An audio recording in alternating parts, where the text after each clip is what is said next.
channel. Jadi di video ini aku akan bahas tentang laboratorium nutrisi. Nah, sebelumnya jangan lupa klik subscribe dan turn on notification biar kamu selalu dapat informasi terbaru dari video-videoku selanjutnya.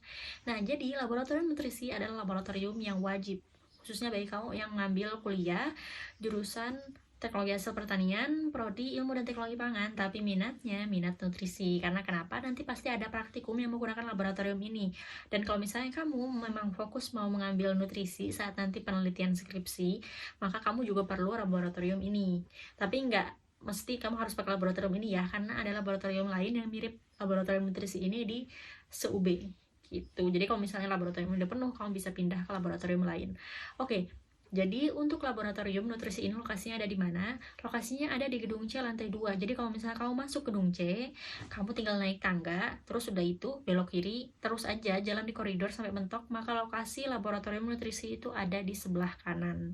Nah, jadi laboratorium nutrisi ini ada dua sebenarnya. Yang satu adalah laboratorium nutrisi yang untuk manusia, atau misalnya laboratorium nutrisi yang benar-benar emang buat penelitian. Di situ ada alat-alatnya, ada kulkas, ada freezer, terus juga ada shaker. Sementara satunya lagi adalah laboratorium kandang. Nah, karena nutrisi ini sangat berhubungan dengan hewan coba, maka ada laboratorium kandang yang berisi hewan-hewan yang digunakan untuk percobaan. Jadi kalau misalnya kita mau membuat suatu produk yang diuji cobakan ke hewan coba, maka kita buat produknya di laboratorium nutrisi. Kemudian produknya ini nanti akan dibawa ke laboratorium kandang, mungkin untuk disuntikan, disondekan, atau mungkin diberikan kepada hewan coba yang tersebut. Nah, hewan coba yang digunakan itu boleh apa aja sih?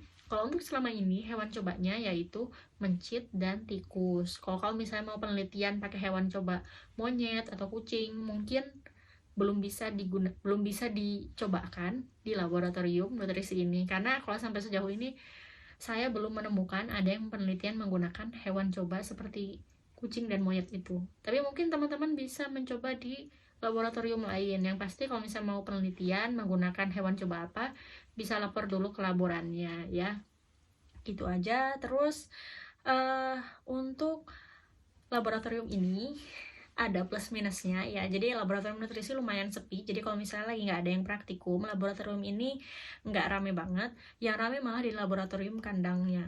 Jadi banyak yang mereka membuat produk itu bukan di laboratorium nutrisinya, tapi di laboratorium biokimia atau mungkin laboratorium mikrobiologi. Nah, setelah itu baru produknya dibawa ke laboratorium kandang. Nah, sayangnya laboratorium kandang ini ukurannya separuh dari laboratorium nutrisi. Jadi kan lebih sempit. Nah, terus udah itu yang nge-lab di situ juga banyak banget. Selain itu juga ditambah pengap karena nggak ada AC sebagaimana di laboratorium nutrisi. Jadi cuma ada kipas untuk hewan coba itu, dan juga ya panas banget akhirnya. Dan biasanya laboratorium kandang ini selalu penuh dengan hewan coba.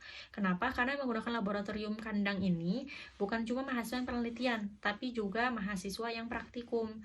Jadi hewan cobanya banyak banget, terutama kalau misalnya pas penelitian bersamaan dengan praktikum. Semua kandangnya itu pasti penuh banget.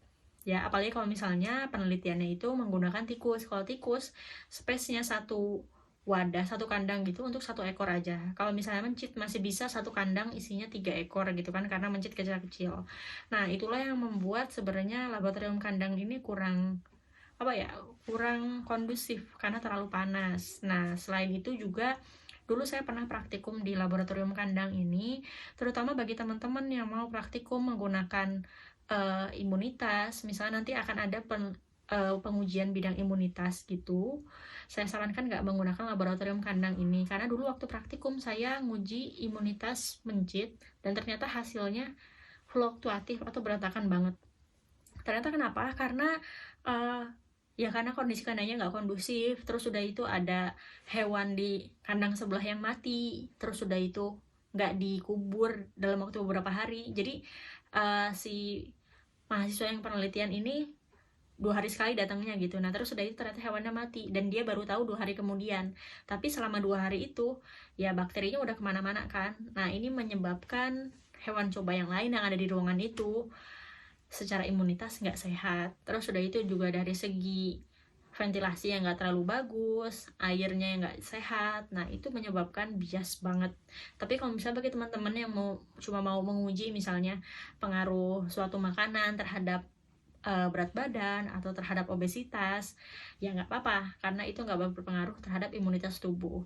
Tapi kalau misalnya seandainya teman-teman mau nge-lab di laboratorium nutrisi ini tapi kandangnya penuh, nah teman-teman juga bisa melakukan penelitiannya di laboratorium lain yang ada di fakultas lain. Kenapa? Karena kalau misalnya teman-teman nih sekalipun dari Fakultas Teknologi Pertanian ya, terus nge-lab di fakultas lain atau bahkan di universitas lain, itu diizinkan, yang penting bawa surat pengantar.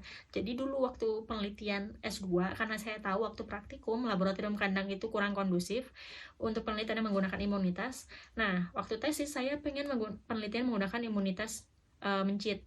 Akhirnya waktu itu ya saya harus menggunakan laboratorium lain. Akhirnya saya nyoba laboratorium lain yang ada di universitas lain. Yang kebetulan laboratorium itu sangat sepi karena tidak digunakan untuk praktikum. Jadi hanya digunakan untuk penelitian, dan yang penelitian juga sedikit. Jadi kondusif banget. Jadi segitu aja. Terima kasih sudah menonton video ini sampai akhir. Jangan lupa klik subscribe dan turn on notification. Terima kasih.